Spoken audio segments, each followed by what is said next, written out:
نحمده ونصلي ونسلم على رسوله النبي الكريم اما بعد فاعوذ بالله من الشيطان الرجيم بسم الله الرحمن الرحيم قال الله تبارك وتعالى في القرآن المجيد محمد رسول الله والذين معه أشداء على الكفار رحماء بينهم تراهم ركعا سجدا يبتغون فضلا من الله ورضوانا سيماهم في وجوههم من أثر السجود صدق الله العظيم۔ معزز حاضرین و سامعین، السلام علیکم ورحمۃ اللہ وبرکاتہ۔ جمعۃ المبارک کی آج کی اس نشست میں گفتگو کے عنوان کے طور پر میں نے سورہ فتح، جو کہ قرآن پاک کی 48ویں صورت ہے، اس کی آخری آیت کریمہ کا ابتدائی حصہ تلاوت کرنے کا شرف حاصل کیا۔ اس آیت کریمہ کی روشنی میں جو آج بنیادی پیغام اور گفتگو آپ تک پہنچانا مقصود ہے،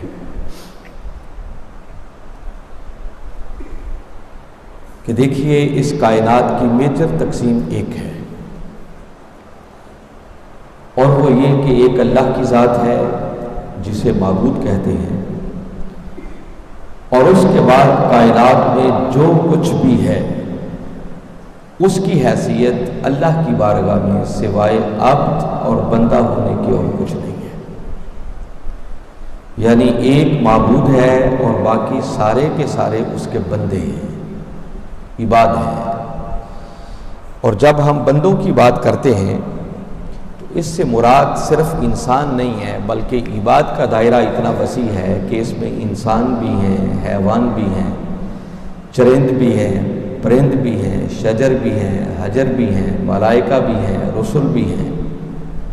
گویا اللہ کی ذات کو چھوڑ کر جو کچھ بھی پستیوں اور بلندیوں میں ہے اس کی حیثیت اللہ کی بارگاہ میں سوائے عبد اور بندہ ہونے کی اور کچھ نہیں ہے۔ جیسا کہ سورہ مریم میں فرمایا ان کل من فی السماوات والارض الا آتی الرحمن عبدا، فرمایا جو کچھ زمین و آسمان میں ہے، جو کچھ پستیوں میں اور بلندیوں میں ہے، ہر شے اس کی حیثیت اللہ کی بارگاہ میں سوائے عبد اور بندہ ہونے کے اور کچھ نہیں ہے۔ تو معبود کو چھوڑ کر جب بندوں کی بات آتی ہے تو دائرہ عباد میں جس ہستی کا سب سے اونچا مقام ہے اس ہستی کا نام محمد مصطفیٰ صلی اللہ علیہ وسلم ہے۔ جیسا کہ کسی نے ایک جملے کے اندر اس بات کو سمیٹ دیا اور کہا کہ بعد از خدا بزرگ تو یہ قصہ مختصر، کہ اللہ کے بعد کائنات کے اندر اگر سب سے بلند ترین مقام کسی کا ہے تو وہ اللہ کے محبوب اور ہمارے آقا و مولا حضرت محمد مصطفیٰ صلی اللہ علیہ وسلم کی ذاتی مبارک ہے۔ اب اس کے بعد عظمت کا پیمانہ اور معیار یہ ہے کہ جو جتنا تاجدار کائنات صلی اللہ علیہ وسلم کے قریب تر ہوتا چلا جائے گا وہ اتنا ہی عظیم سے عظیم تر ہوتا چلا جائے گا، وہ اتنا ہی بلند سے بلند تر ہوتا چلا جائے گا۔ جس کی نسبت جتنی تاجدار کائنات صلی اللہ علیہ وسلم کے ساتھ پختہ ہوتی چلی جائے گی، بس اس کو اتنی ہی عظمتیں اور بلندیاں ملتی چلی جائیں گی۔ جو کلمات میں نے تلاوت کی ہے، باری تعالیٰ نے یہاں بھی جس بات پر زور دیا وہ اپنے محبوب کی مائیت ہے، نسبت ہے، سنگت ہے۔ فرمایا محمد الرسول اللہ صلی اللہ علیہ وسلم، کہ محمد صلی اللہ علیہ وسلم اللہ کے رسول ہیں۔ جب ایمان کے اس مرکز و محور کا ذکر کر لیا تو آگے فرمایا والذین معہ، اور پھر وہ جو ان کی مائیت میں آ گئے، جو ان کی سنگت میں آ گئے، جن کو ان کی نسبت میسر آ گئی، اور آگے ان کا تعارف کروایا اشداء علی الکفار، وہ کافروں کے لیے بڑے شدید ہوتے ہیں، رحماء بینہم، آپس میں ایک دوسرے کے لیے بڑے رحم دل ہوتے ہیں. تراہم رکعا سجدا، محبوب آپ انہیں دیکھیں گے کبھی رکوع کر رہے ہیں کبھی سجدے کر رہے ہیں. یبتغون فضلا من اللہ ورضوانا، اور ہر وقت اللہ کے فضل اور اس کی رضا کی تلاش میں مارے مارے کر رہے ہیں. سیماہم فی وجوہہم من اثر السجود، اور محبوب ان کے سجدوں کا اثر ان کے چہروں سے نظر آتا ہے. اب یہ جتنا بھی آگے ذکر ہوا، جو لوگ بھی اس ذکر میں شامل ہیں وہ یقیناً صحابہ کرام رضوان اللہ علیہم اجمعین بھی ہیں، اہل بیت کے نفوس قدسیہ بھی ہیں، مگر باری تعالیٰ نے ان سب کا تعارف کرواتے ہوئے جس بات پر زور دیا، فرمایا یہ خود کچھ نہ تھے، بس جو کچھ بنا وہ نسبت محمد مصطفیٰ کی وجہ سے. معہو پر زور ہے، والذین معہو، جن کو میرے محبوب کی نسبت مل گئی. تو میں عظمت بات یہ کر رہا تھا کہ اللہ اور اس کے رسول صلی اللہ علیہ وسلم کے بعد عظمت کا معیار یہ ہے کہ جس کی نسبت جتنی کملی والے آقا کے قدموں سے پختہ تر ہوتی چلی جائے گی وہ اتنا ہی بلند سے بلند تر ہوتا چلا جائے گا. آپ کبھی غور کریں، باری تعالیٰ نے اسی قرآن پاک میں جب ہماری بات کی، اپنے محبوب کی امت کی بات کی، فرمایا وَكُنْتُمْ خَيْرَ أُمَّةٍ، فرمایا کلمہ پڑھ کے میرے محبوب کی امت میں شامل ہو جانے والوں، سن لو کہ تم امتوں میں سے سب سے بہترین امت ہو. تو کبھی آپ نے سوچا کہ ہم بہترین امت کیسے بن گئے؟ کیا اس امت کے اندر گناہ گار نہیں ہے؟ اس میں خطا گار نہیں ہے؟ ہم اگر اپنے گریبانوں میں جھانک کر دیکھیں تو شاید ہماری نافرمانیاں اور ہماری کوتاہیاں اور ہمارے گناہ سابقہ قوموں سے بھی بڑھ کر ہیں. اگر آپ سمجھیں کہ اس میں بڑے بڑے مرتبے والے لوگ ہیں، بڑی بڑی عظمتوں والے ہیں اور بڑی بڑی عبادت گزار اور راتوں کو اللہ کے حضور بسر کرنے والے ہیں، تو میں تفصیل میں جانے کا تو ہمارے پاس وقت نہیں ہے، بس اشارتاً دو باتیں کرتا ہوں کہ ذرا سابقہ امتوں کے لوگوں کا بھی جائزہ لے لیں. سلیمان علیہ السلام کے امتی جن کا نام آصف بن برخیہ تھا، قرآن اس بات پر گواہ ہے کہ ان کی شان اور مقام یہ تھا کہ سلیمان علیہ السلام کے حکم پر پلک جھپکنے سے بھی پہلے 900 میل دور چلے بھی گئے تھے اور تخت اٹھا کر لے بھی آئے تھے. جب ملکہ سبا سلیمان علیہ السلام کی خدمت میں حاضری کے لیے آ رہی تھی تو آپ فرماتے ہیں کہ کون ہے جو اس کے یہاں آنے سے پہلے اس کا تخت اٹھا کر یہاں لے آئے.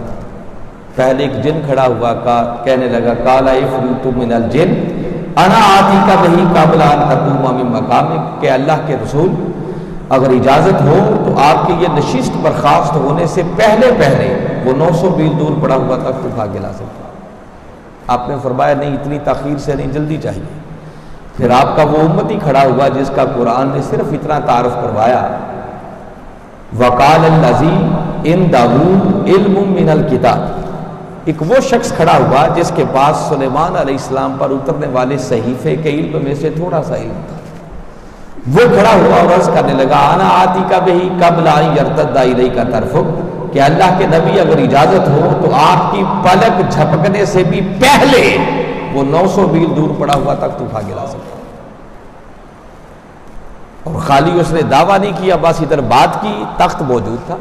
اور قرآن کہتا ہے فَلَمَّا رَآهُ مُسْتَقِرًّا عِندَهُ، جیسے ہی اس نے تخت کو اپنی نظروں کے سامنے موجود پایا، بے ساختہ بول اٹھا وَقَالَ هَذَا مِنْ فَضْلِ رَبِّي، یہ سارے کا سارا میرے رب کا فضل ہے. تو سابقہ امتوں میں ایسے فضل کے حامل لوگ بھی تھے. آپ کبھی سورہ کہف کو پڑھیں. سورہ کہف، اب اس کی تفصیل میں تو میں نہیں جاتا، اصحاب کہف کا واقعہ آپ نے سنا ہے. اللہ کے محبوب بندے تھے، ایک ظالم اور جابر بادشاہ کی شر سے بچنے کے لیے جنہوں نے ایک غار میں پناہ لی تھی. اور قرآن کہتا ہے کہ 309 سال تک وہ اس غار کے اندر لیتے رہے. مگر اللہ کی بارگاہ میں ان کی شان محبوبیت کا عالم یہ تھا کہ باری تعالیٰ نے 3 صدیوں تک اپنے ان محبوب بندوں کی خاطر سورج کے طلوع اور غروب کا نظام ہی بدل دیا. سورج اپنا راستہ بدل کر طلوع ہوتا اور راستہ بدل کر غروب ہوتا. ایسے مرتبے والے لوگ بھی. تو پھر سوال یہ ہے کہ ہم بہترین امت کیسے بن گئے؟ ہمارے سروں پر کوئی سینگ تو نہیں لگے ہوئے، بس ہمارے بہترین امت ہونے کا سبب، وجہ، ریزن صرف ایک ہے کہ ہمیں چونکہ کملی والے آقا کی نسبت مل گئی، اس نسبت نے ہمیں ساری امتوں میں سے بہترین امت بنا دیا۔ تو میں وہ بنیادی بات بتانا چاہ رہا ہوں کہ عظمتوں کا معیار صرف ایک ہے۔ آپ کبھی اسی قرآن پاک کو پڑھیں، باری تعالیٰ نے اپنے محبوب مکرم صلی اللہ علیہ وسلم کی ازواج مطہرات کی بات کی، سورہ احزاب ہے، فرمایا یا نساء النبی، اے میرے محبوب مکرم صلی اللہ علیہ وسلم کی ازواج، اے میرے محبوب کی بیویوں۔ اب آگے کلمات بڑے خاص ہیں، فرمایا لستن کاحد من النساء، اے میرے نبی کی ازواج مطہرات سن لو، میرے محبوب کی زوجیت میں آ جانے کی وجہ سے اب کائنات کی کوئی عورت تم جیسی نہیں ہے، یا تم کائنات کی عام عورتوں جیسی عورتیں اب نہیں رہی، کوئی عورت تمہارا مقابلہ نہیں کر سکتی۔ تو بھئی تھیں تو وہ بھی عورتیں ہی، مگر ان کو یہ شان کیسے مل گئی؟ ریزن ایک ہے کہ بس ان کو تاجدار کائنات صلی اللہ علیہ وسلم کی زوجیت کا شرف ملا، اللہ نے کائنات کی ساری عورتوں سے ان کو نمایاں کر دیا۔ تو عظمت کا معیار صرف ایک ہے۔ اسی طرح آپ دیکھیں قرآن پاک کے اندر سورہ بلد کو جب پڑھتے ہیں تو باری تعالیٰ نے اعلان کیا لا اقسم بہذا البلد، کہ میں اس شہر مکہ کی قسم نہیں کھاتا۔ فرمایا مجھے کیا پڑی کہ میں اس شہر مکہ کی قسم کھاؤں، یہاں میرا گھر ہے تو ہوا کرے، مگر میں نظمتوں سے پاک ہوں۔ انبیاء کے مزارات ہیں تو اپنی جگہ پر، مگر میں نسبتوں کی وجہ سے قسم نہیں کھاتا۔ مگر ساتھ ہی آگے فرمایا وَأَنْتَ حِلٌّ بِهَذَا الْبَلَدِ، مگر محبوب اس شہر مکہ کی گلیوں کی قسم کھاتا ہوں، مگر کھاتا اس لیے ہوں چونکہ اس شہر کی گلیوں میں تو حرام ناز کرتا ہے۔ ہیں وہ بھی گلیوں جیسی گلیاں، مگر ان گلیوں کو چونکہ تاجدار کائنات صلی اللہ علیہ وسلم کے قدمین مبارک سے نسبت ہو گئی تو اللہ ان گلیوں کے ذروں کی بھی قسمیں اٹھا رہا ہے۔ آپ مسجد نبوی میں جاتے ہیں اور مسجد نبوی کا ایک حصہ ہے جس کو ریاض الجنہ کہتے ہیں، روضۃ من ریاض الجنہ، جنت کے باغوں میں سے ایک باغ۔ تو بھئی وہ جنت کے باغوں میں سے ایک باغ کیسے بن گیا؟ بس اس کا جواب صرف اتنا ہے کہ کملی والے آقا صلی اللہ علیہ وسلم اپنے حجرہ مبارک سے نکلتے، اپنے ممبر تک تشریف لاتے، امامت کے مصلی تک آتے، کثرت کے ساتھ، چونکہ آپ کا اس جگہ پر آنا جانا تھا، بس جہاں کثرت سے کملی والے آقا کے قدم لگ گئے، باری تعالیٰ نے اس جگہ کو بھی جنت کے باغات میں سے ایک باغ بنا دیا۔ تو میں یہ نسبت کی وجہ بتا رہا ہوں کہ عظمت کا معیار صرف ایک ہے کہ جس کی نسبت جتنی کملی والے آقا کی ذات اقدس کے ساتھ پختہ ہوتی چلی جائے گی وہ اتنا ہی بلند سے بلند تر ہوتا چلا جائے گا۔ صحابہ کرام کو یہ جو شرف ملا، مقام ملا کہ آپ قیامت تک کوئی بڑے سے بڑا ولی بھی آ جائے تو میرے آقا کے ایک ادنا سے صحابی کا مقابلہ بھی نہیں کر سکتا۔ میرے آقا کا کوئی صحابی ادنا نہیں ہے، یہ لفظ صرف سمجھانے کے لیے کہہ رہا ہوں، ورنہ تو ہر ایک اعلیٰ سے اعلیٰ ہے۔ میرے آقا کا وہ صحابی کہ جس نے خالی کلمہ پڑھا، کملی والے آقا کے والضحیٰ مکھڑے کو تکا، اس کے بعد اس کی روح پرواز کر گئی، اس کو طہارت کا موقع نہیں ملا، اس نے کوئی نماز نہیں پڑھی، کوئی روزہ نہیں رکھا، کوئی حج عمرہ نہیں کیا، کوئی نیک عمل اور نہیں کر سکا۔ وہ میرے آقا کے صحابی، ان کی عظمت اور شان کا عالم بھی یہ ہے کہ اب قیامت تک کوئی بڑے سے بڑا ولی، کوئی کتب، کوئی غوث، کوئی ابدال جو بھی آ جائے، میرے آقا کے اس صحابی کی عظمت کا مقابلہ بھی نہیں کر سکتا۔ میدان جنگ ہے، اچانک ایک شخص سامنے آیا، گھوڑے پر سوار ہے، کافروں کی طرف سے مد مقابل ہے، بس آقا کے والضحیٰ مکھڑے پر نظر جو پڑی، اللہ نے کرم کیا، تقدیر بدل گئی۔ وہیں سامنے گھوڑے پر بیٹھا بیٹھا عرض کرنے لگا کہ اے محمد صلی اللہ علیہ وسلم، اگر میں کلمہ پڑھ کر ابھی ایمان لے آؤں تو بتاؤ مجھے کیا دو گے؟ قربان جائیں آقا کے اختیارات پر سنا، فرمایا اگر کلمہ پڑھ کے ایمان لے آؤ تو میں محمد تجھے جنت کی ضمانت ادا کروں۔ اس نے وہیں گھوڑے پر بیٹھے بیٹھے کلمہ پڑھا۔ اب دل چاہا کہ گھوڑے سے اتر کر جا کر قدم بوسی کروں، بس اتنی وقت میں ہی اس کی روح پرواز کر گئی، سبب جو بھی بنا۔ اب غور کیجئے، اس نے صرف کلمہ پڑھا، آقا کے ودھا مکھڑے کو تکا، اس کے بعد اس کی روح پرواز کر گئی، ایمان کی حالت میں اس دنیا سے رخصت ہو گیا۔ اب اس نے کلمہ پڑھنے کے بعد کوئی طہارت نہیں کی، کوئی غسل نہیں کیا، کوئی نماز نہیں پڑھی، کوئی روزہ نہیں رکھا، کوئی حج عمرہ نہیں کیا، مگر میرے آقا کے اس صحابی کا مقابلہ بھی اب قیامت تک بڑے سے بڑا عبادت گزار بھی آ جائے تو اس صحابی کا مقابلہ بھی عظمت اور شان میں وہ اونچا ہے۔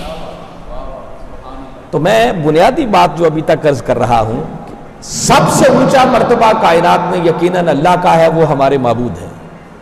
اللہ کے بعد سب سے اونچی شان ہے تو وہ کملی والے آقا صلی اللہ علیہ وسلم کہ بعد از خدا بزرگ توئی قصہ مختصر، اور کملی والے آقا کے بعد عظمتوں کا معیار صرف ایک ہی ہے کہ جو جتنا کملی والے آقا کے قدموں سے قریب ہوتا چلا جائے گا وہ اتنا ہی بلند سے بلند تر ہوتا چلا جائے گا۔ آئیے، آج 8 محرم کا دن ہے، 2 دن کے بعد 10 محرم کا وہ تاریخی دن آ رہا ہے جس دن نواسہ رسول، جگر گوشہ بطول، امام علی مقام امام حسین علیہ السلام نے اپنے نانا کے دین کی سربلندی کی خاطر قربانیوں کی وہ لازوال تاریخ رقم کی کہ رہتی دنیا تک انسانیت اس کی مثال پیش کرنے سے قاصر ہوگی۔ قبل اس کے کہ ہم ان کے کربلا کے واقعات کی طرف جائیں، آئیے پہلے حسین کی عظمت بتانا چاہ رہا ہوں، اہل بیت کی شان بتانا چاہ رہا ہوں۔ آپ نے جب یہ بنیادی فلسفہ سمجھ لیا کہ عظمت کا معیار اب صرف ایک ہے کہ جس کی نسبت آقا سے جتنی قریبی ہوتی چلی جائے گی وہ اتنا ہی بلند سے بلند تر ہوتا چلا جائے گا۔ اب میں ایک جھٹکی سی بات آپ کو بتا رہا ہوں، تاجدار کائنات صلی اللہ علیہ وسلم کی ذات اقدس کے ساتھ اگر اپنی نسبت بیان کرنی ہو، تعلق بیان کرنا ہو تو بالعموم اس کے لیے 2 حرف استعمال ہوتے ہیں۔ ایک حرف ہوتا ہے کے اور دوسرا حرف ہوتا ہے سے۔ مثلا اگر ہم اپنی بات کریں گے تو ہم کہیں گے کہ بھئی ہم سب حضور صلی اللہ علیہ وسلم کے امتی ہیں، تو حضور کے امتی ہمارا تعلق کے والا ہے۔ ازواج مطہرات کی بات لے لیں، کہا جائے گا حضور کی ازواج، ان کا تعلق بھی کے والا ہے۔ صحابہ کرام کی بات لے لیں تو کہا جائے گا حضور کے صحابہ، ان کا تعلق بھی کے والا ہے۔ ارے کائنات کے اندر ہر کسی کا تعلق میرے آقا سے کے والا ہے، مگر 4 ہستیاں کائنات میں ایسی ہیں جن کا تعلق کملی والے سے کے والا نہیں بلکہ سے والا ہے۔ علی کی باری آئی، میرے آقا نے فرمایا علی منی، لوگو علی مجھ سے۔ حسن کی باری آئی، فرمایا الحسن منی، حسن مجھ سے۔ حسین کی باری آئی، فرمایا الحسین منی، حسین مجھ سے ہے۔ اور سیدہ کائنات کی باری آئی تو فرمایا الفاطمہ تو بدعۃ منی، لوگو فاطمہ میرے جگر سے ہے۔ نعرہ تکبیر، نعرہ رسالت، نعرہ تحقیق، نعرہ حیدری۔ اب کے اور سے کے تعلق میں کتنا فرق ہوتا ہے مجھے مزید سمجھانے کی ضرورت نہیں ہے، آپ اہل دانش لوگ بیٹھے ہیں، ذرا ایک لمحے کے لیے سوچیں نا کہ کسی کا ہونا اور کسی سے ہونا، اس میں بڑا زمین آسمان کا فرق ہے۔ اور پھر میرے آقا صلی اللہ علیہ وسلم نے اگر بات یہیں تک روکی ہوتی کہ علی مجھ سے ہے، حسن مجھ سے ہے، حسین مجھ سے ہے، تو یہ بھی ایک حد تھی، لمٹ تھی۔ میرے آقا نے بات یہاں تک تو روکی نہیں، بلکہ فرمایا علی منی وانا من علی، فرمایا لوگوں علی مجھ سے ہے اور میں علی سے۔ فرمایا الحسن منی وانا من الحسن، فرمایا حسن مجھ سے ہے اور میں حسن سے ہوں۔ فرمایا الحسین منی وانا من الحسین، کہ حسین مجھ سے ہے اور میں حسین سے ہوں۔ قربت کی یہ نسبت کائنات میں ان ہستیوں کے سوا کسی اور کو شاید میسر نہیں آ سکی ہے۔ حضور شیخ الاسلام نے کملی والے آقا صلی اللہ علیہ وسلم کے اس فرمان پر الحسین منی وانا من الحسین کم و بیش کو 3 گھنٹے گفتگو کی ہے کہ اس کا معنی کیا بنتا ہے۔ دیکھیں نا کملی والے آقا صلی اللہ علیہ وسلم یہ فرمائیں کہ علی مجھ سے ہے، حسن مجھ سے ہے، حسین مجھ سے ہے، تو یہ بات تو سمجھ میں آتی ہے۔ اور اگر آقا یہ فرمائیں کہ میں علی سے ہوں، میں حسن سے ہوں، میں حسین سے ہوں، تو اس کا معنی کیا ہوا؟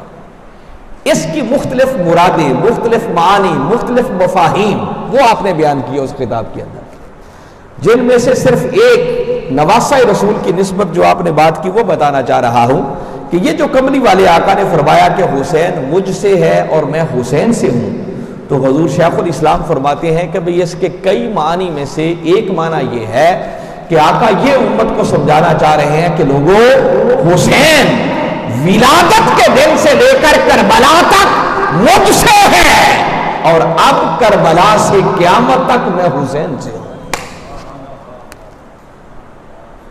حسین مجھ سے ہے، فرمایا کہ اگر میں نہ ہوتا تو کبھی حسین نہ ہوتا،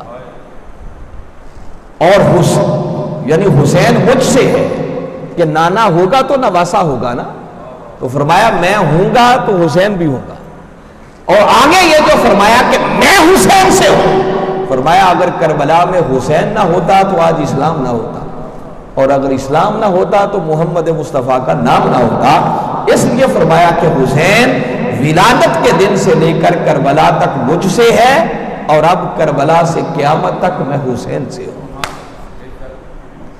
اس لیے میں عرض کر رہا تھا، بنیادی فلسفہ جو میں نے آپ کے سامنے رکھا کہ عظمت کا معیار صرف ایک ہے کہ جو جتنا کملی والے آقا کے قریب ہوتا چلا جائے گا وہ اتنا ہی بلند سے بلند تر ہوتا چلا جائے گا۔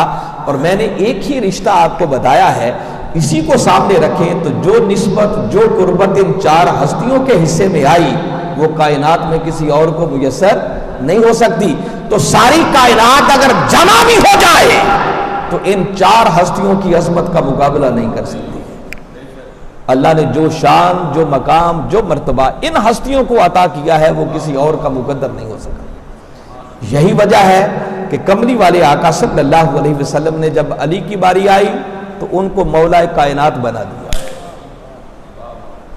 ہزارہ صحابہ کے اجتماع میں غدیر خم کے موقع پر میرے آقا نے علی کا ہاتھ تھاما، بلند کیا اور فرمایا من کنت مولا فہذا علی مولا۔ فرمایا سن لو، جس جس کا میں مولا ہوں اس کا علی مولا ہے۔ تو علی کو ساری کائنات کا مولا بنا دیا۔ یہ بدقسمتی ہے کہ ایسے لوگ بھی آج کے دور میں رہتے ہیں کہ علی کو کوئی مولا کائنات کہہ دے تو بعض لوگوں کی طبیعت ایسے ہی خواہ مخواہ میں خراب ہو جاتی ہے۔ حالانکہ علی کو مولا کائنات نہ آپ نے بنایا نہ میں نے بنایا، علی کو مولا کائنات اللہ اور اس کے رسول نے بنایا۔ تو انکار کون کر سکتا؟ کئی لوگ تھے جو آقا کی اس حدیث مبارکہ کے بارے میں مختلف اقوال کرتے تھے کہ یہ ضعیف روایت ہے، شاید ان کو ضعیف کا معنی بھی نہیں آتا جو ضعیف پر اتنا زور دیتے ہیں، مگر حضور شیخ الاسلام نے اس پر محنت کی۔ اہل بیت کے ساتھ جو ان کی نسبت غلامی ہے اس کو مد نظر رکھتے ہوئے انہوں نے اس حدیث کی تخریج کی، اور کم و بیش کو 150 کے لگ بھگ مختلف طرق سے اس حدیث کی تخریج کر کے ایک پوری کتاب ترتیب دی تاکہ یہ ذوف والا مسئلہ بھی حل ہو جائے۔ اور وہ ساری کتاب ترتیب دینے کے بعد آپ نے اس کتاب کا نام رکھا السیف الجلی علی منکر ولایت علی۔ سیف کہتے ہیں تلوار کو، جلی کا معنی ہے چمکتی ہوئی۔ آپ نے مولا کائنات علی شیر خدا کی شان ولایت پر اس حدیث کی تخریج کر کے وہ ساری احادیث جمع کی اور فرمایا کہ یہ جو کتاب بنی ہے یہ میری کتاب السیف الجلی، ایک چمکتی ہوئی تلوار ہے، علی منکر ولایت علی، اس بدبخت کی گردن پر جو علی کی ولایت کا منکر ہے۔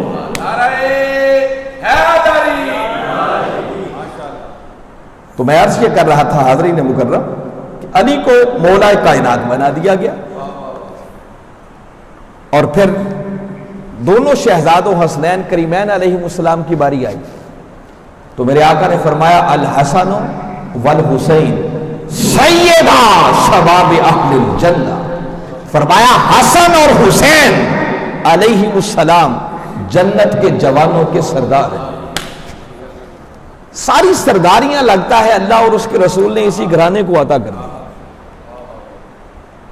جنت کے جوانوں کا سردار بنا دیا. اور یاد رکھیں جنت میں بوڑھا کوئی نہیں ہوگا. بوڑھے پریشان نہ ہوں، جائیں گے ضرور مگر جنت میں وہ بھی جوان ہوں گے. تو جب سارے ہی جوان ہوں گے تو اس کا مطلب حسنین کریمین سب کی سردار ہوں گے. اور حضور شیخ الاسلام یہاں رک کر ایک بات فرمایا کرتے ہیں کہ دیکھیے جنت کے سردار ہوں حسنین کریمین علیہ السلام، جنت کے مالک ہوں حسن اور حسین علیہ السلام، تو کبھی ٹھنڈے دل سے سوچیں کہ سردار وہ ہوں، مالک وہ ہوں، تو کیا ایسا بدبخت جنت میں جا سکے گا جس کے دل میں اہل بیت کا بغض ہو؟ تو آقا انڈائریکٹلی اپنی اس حدیث مبارکہ کے ذریعے یہ پیغام بھی دے رہے ہیں کہ لوگوں جنت میں صرف وہ جائے گا جس کے دل میں اہل بیت کی محبت ہو. اہل بیت کا بغض رکھنے والا کبھی جنت کی ہوا کو بھی نہیں پا سکے گا. تو علی کو مولا کائنات بنا دیا، شہزادوں کی باری آئی تو ان کو سب جنتیوں کا سردار بنا دیا. اور پھر لخت جگر سیدہ کائنات فاطمہ الزہرا سلام اللہ علیہا کی باری آئی تو جب ان کی باری آئی تو فرمایا الفاطمہ تو سیدۃ النساء العالمین، فرمایا فاطمہ ساری کائنات کی عورتوں کی سردار ہے. یہ جتنی شانیں بتا رہا ہوں یہ مت سمجھے کہ یہ صرف آقا صلی اللہ علیہ وسلم کا فرمان ہے. ہمارے آقا کی شان ہے وما ينطق عن الهوى ان هو الا وحی یوحی، کہ یہ رسول اس وقت تک زبان نہیں کھولتا جب تک اللہ کی وحی نہ آ جائے. تو یہ شانیں صرف آقا عطا نہیں کر رہے بلکہ خدا عطا کر رہا ہے. علی کو مولا کائنات بنا دیا، شہزادوں کو سب جنتیوں کا سردار بنا دیا، اور اپنی بیٹی کی باری آئی تو ان کو ساری کائنات کی عورتوں کا سردار بنا دیا. اور قربان جائیں سیدہ کائنات کی شان پر، جب کبھی میرے آقا سے ملنے کے لیے آتی تو میرے آقا جیسے ہی اپنی لخت جگر کو آتے ہوئے دیکھتے، میرے آقا اپنی مسند سے کھڑے ہو کر سیدہ کائنات کا استقبال کرتے، ان کو مرحبا کہتے، ان کے ہاتھوں پر بوسہ دیتے، ان کو خود اپنی مسند پر بٹھا دیتے. اور عمر فاروق رضی اللہ تعالیٰ عنہ کہتے ہیں کہ ایک دن میری حیرت کی انتہا نہ رہی. ویسے تو صحابہ کرام کا یہ معمول تھا کہ جب وہ کملی والے آقا صلی اللہ علیہ وسلم سے بات کرنے لگتے تو بات کرنے سے پہلے کہتے فدا کا ابی و امی یا رسول اللہ صلی اللہ علیہ وسلم، اے اللہ کے رسول آپ پر میرے ماں باپ قربان ہوں.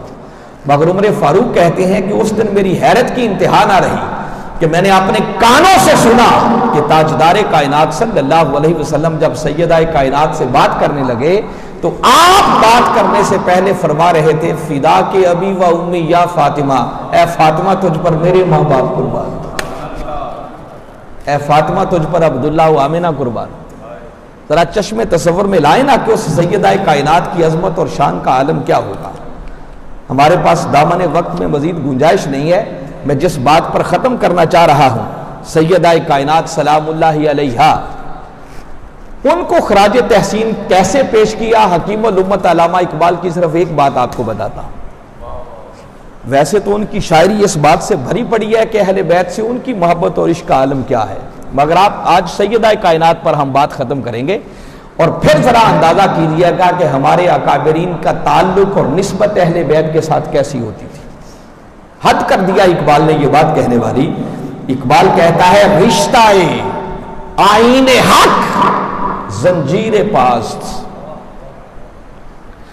پاس فرمانے جناب مصطفیٰ، ورنہ گردے تربتش گردید بھی سجدہ برخا کے پاشید. اقبال نے حد کر دیا یہ بات کہنے والی. اقبال کہتا ہے رشتہ آئین حق، وہ کہتے ہیں یہ جو آئین حق دین اسلام ہے اس کا رشتہ، یہ جو اس کو ہم نے قبول کر لیا اور دائرہ اسلام میں آ گئے، اب اس دین کا رشتہ میرے پاؤں کی زنجیر ہے. زنجیر پاست، یہ میرے پاؤں کی زنجیر بنی ہوئی ہے. پاس فرمانے جناب مصطفیٰ، اور کہتے ہیں کہ کملی والے آقا صلی اللہ علیہ وسلم کے فرامین، آپ نے جو کچھ ارشاد فرمایا آپ کے فرامین کا پاس ہے، ادب ہے، حیا ہے. کہتے ہیں اگر یہ دو باتیں نہ ہوتی کہ دین اسلام کا رشتہ میرے پاؤں کی زنجیر نہ ہوتا، کملی والے آقا کے فرامین کا ادب اور حیا نہ ہوتا، یہ رکاوٹ نہ بنتے، تو کہتے ہیں ورنہ گردے تربتش گردیدگی، کہتے ہیں سیدہ کائنات اگر یہ دو چیزیں رکاوٹ نہ بن دی تو اقبال کا عشق اس بات کا تقاضا کرتا ہے کہ اے فاطمہ میں تیری تربت اور مزار کے گرد طواف کرتا ہوں۔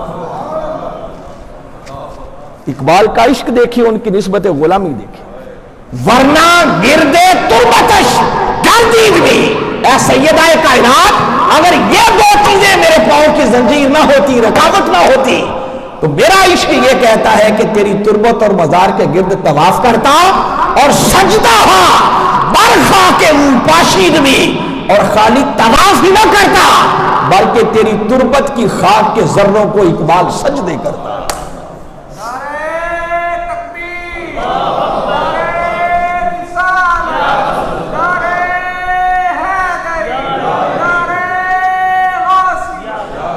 اقبال سے پوچھو اہل بیت کی شان کیا ہے، مقام کیا ہے، سیدہ کائنات کی عظمت کا عالم کیا ہے۔ اس لیے ہم اہل سنت لوگ ہیں، آپ کو بتانا چاہ رہا ہوں کہ مت سمجھا کریں کہ اہل بیت سے محبت کرنا، نسبت غلامی قائم کرنا صرف شیعہ لوگوں کا کام ہے۔ اہل بیت کی محبت یہ شیعت نہیں، یہ عین ایمان ہے۔ ایمان ملتا بھی اہل بیت کی محبت کے صلے میں ہے، اور ملا ہوا ایمان یہ بچتا بھی اہل بیت کی محبت کے صدقے سے ہے۔ یہ بار بار میں جملے کہا کرتا ہوں، اکثر یہ کہتا ہوں، یہی قرآن کا پیغام ہے، یہی اللہ کے رسول کا فرمان ہے، اور یہی یہ صدی میں منہاج القرآن کا پیغام ہے۔ حضور شیخ الاسلام نگر نگر گلی گلی اسی پیغام کو عام کرتے پھر رہے ہیں کہ لوگوں آؤ، اب اگر تم اپنی دنیا اور آخرت کی کامیابی چاہتے ہو، ہدایت کی راہ پر گامزن رہنا چاہتے ہو، ایمان کی حفاظت چاہتے ہو، تو ہدایت کی راہ پر گامزن رہنے کی ضمانت اور گارنٹی صرف اس شخص کے لیے ہے۔ ایمان صرف اس شخص کا سلامت رہے گا جو سچے اور سچے دل سے اہل بیت کے در کا سنگ بن جائے گا۔ جب تک اہل بیت کی نسبت میسر نہیں آتی، نہ دنیا سنور سکتی ہے، نہ آخرت سنور سکتی ہے۔ اللہ کی بارگاہ میں دعا ہے کہ ہمیں صحیح معنوں میں اہل بیت کے اس مقام و مرتبہ کو سمجھ کر ان کی سچی اور سچی غلامی کا پٹا اپنے گلے میں ڈالتے ہوئے اپنی دنیا اور آخرت کو سنوارنے کی توفیق عطا فرمائے۔ وما علینا الا البلاغ۔